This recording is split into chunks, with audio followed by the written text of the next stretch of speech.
So I have another question for you, Owen. This might be something that's come up in your coaching platform and coaching programs. What do you tell someone that says, Owen, I want to start a YouTube channel, but I don't want to show my face? Is that something that's actually realistic or not? It is in certain cases. And my good friend Brian G. Johnson just did a video on this exact thing. My question is, What are we doing? what the heck? Yeah, like, what are you in business for? Because you don't go to the chamber of commerce, and you don't go to the BNI meeting and you wear a bag over your face because you're embarrassed, right? You don't. You go and you present yourself. These same people, like, I don't want to show my face on camera, like they put their face on a business card or on real estate signs, right? And I understand the desire to look your best on camera, okay? Like, I understand that desire. I want you to think about this. I want you to think about the customer out there that needs you right now. In whatever industry you're in, maybe you're a restaurant owner, maybe you're a business coach, maybe you're a fitness coach. I want you to think about that person that needs your help right now, that you have the service for them.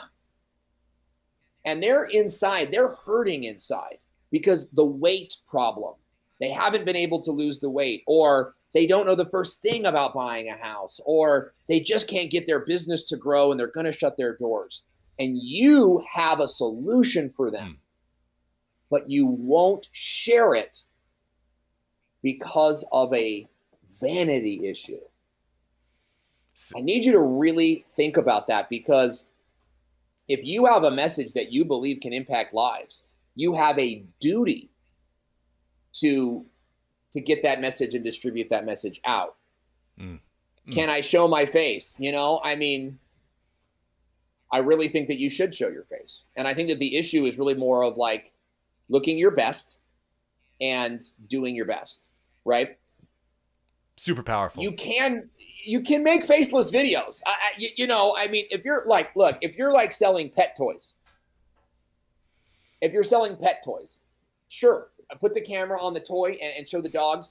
You put dogs in your video, you're going to win. Yeah. You're going to win. Especially if you put dogs playing with toys, you're going to win. Great. But if you're a business coach or fitness coach, the CEO trying to build a personal brand, like it really comes down to, and I'm talking to this person right now. Those of you that are like, I don't want to show my face, or I feel like I'm ugly. I understand the people in your life. There have been people in your life that have made you feel that way. Maybe his stepdad, his boyfriend. Give it back to them. Conquer that by showing your face on video, and start today. Owen Video backs you up. So I'm passionate about that topic. Yeah, I'm with you. I'm with you there. It's about getting comfortable with discomfort. Like, if you can't start getting comfortable with the discomfort, you're going to have a hard time being successful over the next decade, because guess what? Things are changing very quickly. You got to start evolving with those changes. Owen, before I get into the rapid fire, I want to ask you a question I think that a lot of people have. So we've talked a lot about how we can use YouTube to promote our business, but what about people that want to create a YouTube channel as a business so they can make money? What are the top 3 ways that someone can make money on YouTube?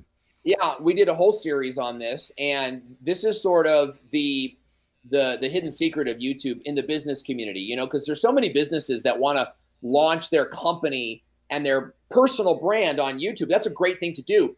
Oftentimes, the monetization strategy is, I'm going to generate leads that will convert into sales. And this is a good method. Lots of companies do this. This is how I started. But there's also people out there that, maybe work at companies, and they're thinking, I want to start a YouTube channel about skateboarding, or, maybe it's gaming. My kids love to game. I really don't care for video games, but they love gaming. They love to record themselves playing video games. Maybe you're a dance instructor and you want to make a dance instructional sort of channel and teach people to dance. You can make money when YouTube plays ads in front of your videos, right? So you go onto YouTube and you type in, how to dance like a ballerina, and a video ad pops up, and maybe it's for McDonald's, whatever. McDonald's pays a small portion of that fee to advertise to the creator. And when you get thousands of views across hundreds of videos, that can be a very nice income. And we're talking, I know real estate agents that are uploading videos to their channel that generate them leads, but they're also making thousands of dollars a month in residual recurring money because of the money that comes from YouTube. In fact, one of my clients called me today. She has one more house that she has to sell. And after that, her team's going to handle selling, and she's going to focus entirely on the YouTube channel. That's amazing. So that's, yeah, that's two monetization strategies for you right there is like, like bringing people back to a product or service, which is very traditional, and it's there. It's definitely a thing. But there's also this monetization strategy where YouTube is paying you to upload videos onto the platform. And this is a really fun place to be because you upload a video and then within 2 days, you see how much you made on that video. It might be $1.17 when you first get started, right? But then it becomes $5 and say, man, I make $5 a video. Pretty soon that becomes $500 a month. And now you have enough money to pay for an editor, which means you could double the amount of videos that you could be uploading and turn that into $1,000 a month. Yeah. Now it takes time to do that, but in the meantime, you're generating leads, right? So it all makes sense. So I would recommend those two methods as primary and essential in building a YouTube channel.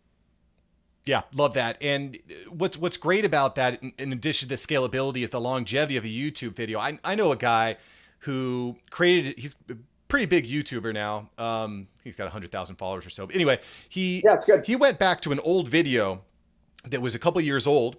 And it never really hit. He went in, he changed the thumbnail, changed the title, and all of a sudden it just took off, which is like kind of mind-blowing that could happen. So you got to have this potential income source could last for years, which is a really powerful thing. Really powerful thing. It could, yeah, it could. And there's a lot of exceptions to that rule that you're sort of talking about, and there's a lot of different reasons why. But this is let me go to the bigger point: is having a video library that creates for you a body of work is so essential. I've had so many businesses say, we haven't really focused on our YouTube channel. Should we just like delete all the videos or hide them? And I say, no, these are going to be your crappiest videos, right? Like you're going to create a body of work here that you want people to go back and see like where you came from.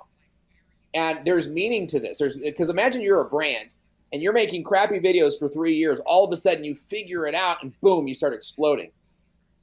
But you delete all those past videos. You're eliminating all of that watch time that got you to where you were. So you're immediately going to tank again. But then the other thing is when new people come and see your channel, it looks like you started that way, which invalidates you. It looks like you just hired a video production company. To make your stuff. So, having that body of work is absolutely essential. Now, the other thing I want to comment on is when you have a body of work, trends start to pick up, right? So if someone were to have made a video about how to survive a recession, if you would have made that video in November of 2019, and then all of a sudden, boom, March 2020 comes around, that's where I would go back, maybe re-thumbnail it, retitle it. Yeah. And like let the trends of the current day sort of, it gives your video a facelift, right? And this trending topic in the community can give that video new life. Yeah, that's really smart. Even just something as simple as maybe you made a video title that said how to start a YouTube channel in 2019, but now it's 2020. So you go back in and update it to 2020. It might be a little bit more appealing. Just small tweaks you can make. Of course, you can find out. Owen's just giving you the tip of the iceberg here. You got to go to thevideomarketingschool.com to get all this wealth of knowledge that Owen is dropping here. Thank you so much for watching. I'm glad you enjoyed this episode. I've got several other episodes right here for you. Smash one of these videos to make sure that you don't miss out on the tips, tools, and tactics of industry experts. Let's take that side hustle full time. Smash one of these links.